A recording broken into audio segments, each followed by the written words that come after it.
Mister Asim Munir, تم اپنے آپ کو حافظ قرآن کہتے ہو، ٹھیک ہے ہم مان لیتے ہیں، لیکن کیا تم مسلمان بھی ہو کہ نہیں؟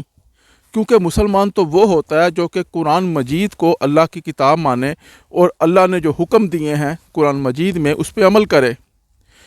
ہمیں تو لگتا ہے تم ایسے نہیں کرتے۔ قرآن مجید میں یہ بھی لکھا ہوا ہے، سمن بکمن امیون فاہم لا یرجعون، اندھے ہو، کانے ہو، گونگے ہو، بہرے ہو، نظر نہیں آتا؟ ہم تو اندھے کانے گونگے بہرے نہیں ہیں، ہمیں نظر آتا ہے، پاکستانی عوام کو نظر آ رہا ہے۔ تم نے ظلم کی انتہا کر دی۔ ہم جیسے لوگ جو کبھی بولتے نہیں تھے، عام لوگ، ہمیں بھی بولنے پر مجبور کر دیا۔ کب تک یہ ظلم جاری رہے گا؟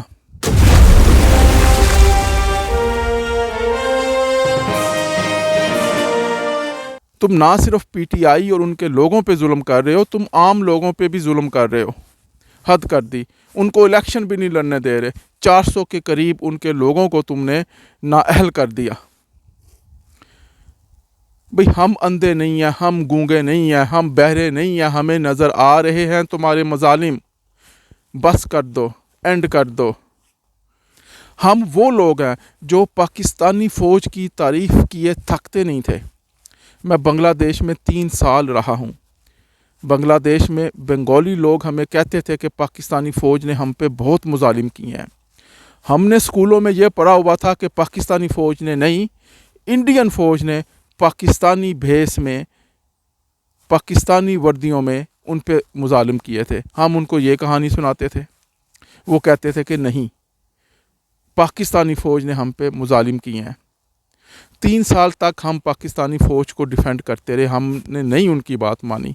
لیکن اب ہمیں سمجھ لگی، جب آپ کے مظالم پاکستان کے اندر ہم نے اپنے ہی لوگوں پہ دیکھے، تو ہمیں سمجھ لگ گئی کہ جب آپ پاکستان میں یہ کچھ کر سکتے ہیں تو وہاں بنگلہ دیش میں آپ لوگوں نے کیا کچھ نہیں کیا ہوگا۔ جگہ جگہ وہاں شہید مینار ہیں، مونومنٹس ہیں۔ پاکستان میں تو ایک مینار پاکستان ہے، وہاں آپ کی فوج کی وجہ سے جگہ جگہ، مجھے نہیں پتا 1 ہیں 2 ہیں یا سینکڑوں کے حساب سے ہیں، وہاں جگہ جگہ شہید مینار قائم ہے، ان جگہوں پہ جہاں پاکستانی فوج نے بنگالیوں پہ ظلم کیے، ان کو مارا، ان کو شہید کیا۔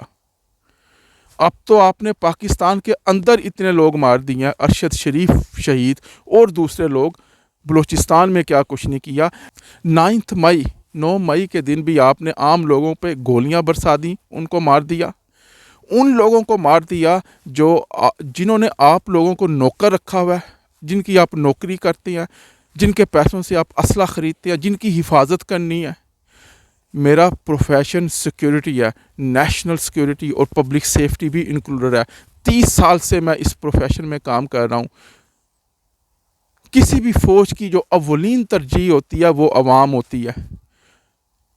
عوام نے ہی اس فوج کو نوکر رکھا ہوتا ہے، عوام ان کو تنخواہیں دیتی ہے، عوام ان کے لیے اسلحہ خریدتی ہے، اور فوج کا کام ہوتا ہے کہ عوام کی زندگی بچانی ہے۔ یہ تو آپ کہتے ہیں کہ میں نے قرآن مجید حفظ کیا ہوا ہے۔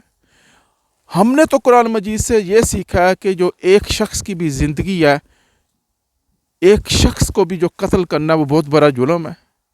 آپ نے ان لوگوں کو قتل کر دیا جن لوگوں نے آپ کو پیسے دیے کہ آپ ان کی حفاظت کریں، اور 9 مئی کے بہانے سے یہ کام کر دیا۔ انسائیڈ جاب کر دی آپ نے۔ ہم اندھے نہیں ہیں، ہم کانے نہیں ہیں، ہم گونگے نہیں ہیں، ہمیں نظر آ رہا ہے۔ تو پلیز بس کریں، کیونکہ آپ نے اتنی شہادتیں پاکستان میں کروا دی ہیں کہ میں تو یہ دیکھ رہا ہوں کہ فیوچر میں شہید مینار پاکستان میں قائم ہوں گے، بلوچستان میں ہوں گے، سرحد میں ہوں گے۔ اب تو پنجابی بھی جاگ رہے ہیں، پنجابی جو بولتے نہیں تھے، سوئے ہوئے تھے، اب وہ بھی جاگ رہے ہیں۔ اب چاہتے ہیں کہ پنجاب میں شہید مینار قائم ہو۔ فیوچر میں جب ان شہید میناروں کے سامنے سے ہماری فوج گزرے تو وہ سینہ تان نہیں سکیں گے، ان کے سر شرم کے مارے جھک جائیں گے۔ جیسے بنگلہ دیش میں جب اگر آج آپ بنگلہ دیش میں جائیں اور شہید مینار کے سامنے سے گزرے تو شرم کے مارے آپ کے بھی سر جھک جائیں گے۔ آپ نے پاکستانی فوج کے ساتھ کیا کر دیا؟ تو پلیز مزید ظلم مت کریں۔ عام بندہ، مجھ جیسا عام بندہ جو کبھی بولتا بھی نہیں تھا، اب بولنے پہ مجبور ہو گیا کہ بس ہو گئی ہے. آپ چاہتے ہیں کہ سارے جو پاکستانی ہیں وہ مر جائیں؟ بھئی سب کو گولی مار دو اور خود اکیلے وہاں رہ لو. آپ لوگوں کی وجہ سے ہم کو پاکستان چھوڑ کے یہاں آنا پڑ رہا ہے. کیوں؟ اکیلے پاکستان میں رہنا ہے. بس کر دو. اللہ کے بندے بن کے، بندے کے پتر بن کے، انسانوں کی طرح ٹرانسپیرنٹ الیکشن کرواؤ. جس کو عوام چاہتی ہے وہ لوگ گورنمنٹ کریں، یا تو پاکستان کا آئین بدل دو. پاکستان کے آئین کو روزانہ تم توڑتے ہو، روزانہ ڈیلی کے حساب سے توڑتے ہو، اور جیل میں عمران خان کو بند کیا ہوا ہے. اگین ہم اندھے نہیں ہیں، کانے نہیں ہیں، گونگے نہیں ہیں، بہرے نہیں ہیں. ہمیں نظر آ رہا ہے، ہمیں سنائی دے رہا ہے کہ تم روزانہ کی بنیاد پہ خود ذاتی طور پہ جو ہو وہ پاکستان کا آئین توڑتے ہو، بار بار توڑتے ہو اور ترواتے ہو. پاکستان کا تم نے مذاق بنا دیا ہے. اب بس کرو، بس کرو. پاکستانی عوام نے تم کو نوکری دی ہوئی ہے. تم نے پاکستانی عوام کو نوکری نہیں دی. ارشد شریف نے تم کو نوکر رکھا تھا، تم نے ارشد شریف کو نوکر نہیں رکھا تھا. وہ 9 مئی کے حوالے سے جن لوگوں کو تم نے بند کیا ہے یا جن لوگوں کو گولیاں ماری ہیں، ان لوگوں نے تم کو نوکر رکھا تھا اور اپنی جیب سے تم کو تنخواہ دیتے ہیں، اپنی جیب سے تمہارے لیے اسلحہ خریدتے ہیں. تم نے انہی کو مار دیا اور اپنے آپ کو دنیا کی 5ویں بڑی فوج کا سربراہ کہتے ہو. فوج کا سربراہ جس کا کام یہ ہوتا ہے کہ وہ عوام کی حفاظت کرے، اسی عوام کے پیچھے پڑے ہوئے ہو. ان لوگوں کی پوجا کر رہے ہو، ان برٹش عوام کی پوجا کر رہے ہو. آج بھی پاکستانی ملٹری جو ہے نا وہ یو کے کنگ کو سلوٹ کرتی ہے. تم آج بھی اپنے آقاؤں کو، برٹش لوگوں کو، یو کے کنگ کو سلوٹ کرتے ہو. پاکستانی آرمی سگنیٹری بھی ہے کامن ویلتھ کے اندر اس کو سلوٹ کرنے کے لیے، لیکن پھر بھی تم آج بھی ان کو سلوٹ کرتے ہو، ان کے حکموں کی تکمیل کرتے ہو. تم ان کی فوج ہو کہ پاکستانی عوام کی فوج ہو. یہ جو برٹش لوگ ہیں، میرا پروفیسر تھا اسکاٹ لینڈ کا. جب میں نیا سویڈن میں آیا تو اپنے پروفیسر سے ملنے گیا. پاکستان میں ہم ٹیچروں کو سر کہتے ہیں. سر، اس کے علاوہ ہمارے منہ سے کچھ نکلتا نہیں تھا. میں نے ایک دفعہ سر بولا اس کو، اس نے میری طرف بڑے غور سے دیکھا، کچھ نہیں بولا. میں نے دوسری دفعہ اس کو سر بولا، دوبارہ میری طرف دیکھا اور مجھے کہتا کہ مجھے سر مت کو، میرا نام لے کے مجھے پکارو. لیکن ہم نے پاکستان سے سیکھا ہوا تھا اور ہماری عادت بھی ہے کہ ہم ٹیچروں کی رسپیکٹ کرتے ہیں، ہم آج بھی رسپیکٹ کرتے ہیں. تو میں نے دوبارہ سر بول دیا، میرے منہ سے سر ہی نکلا، جس طرح امریکہ میں بھی ساری لوگ نکالتے ہیں اپنے منہ سے. اس نے پھر مجھے بہت ڈانٹا.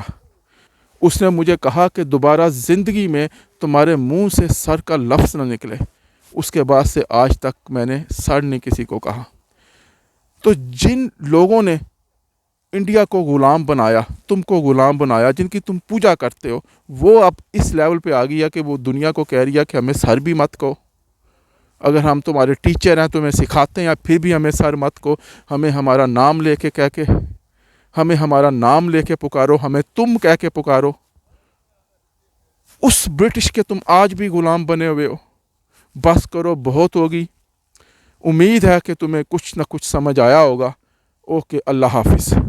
میرے مولا میری یہ دعا معاف کر دے میری ہر خطا، میں تو چاہوں بس تیری رضا.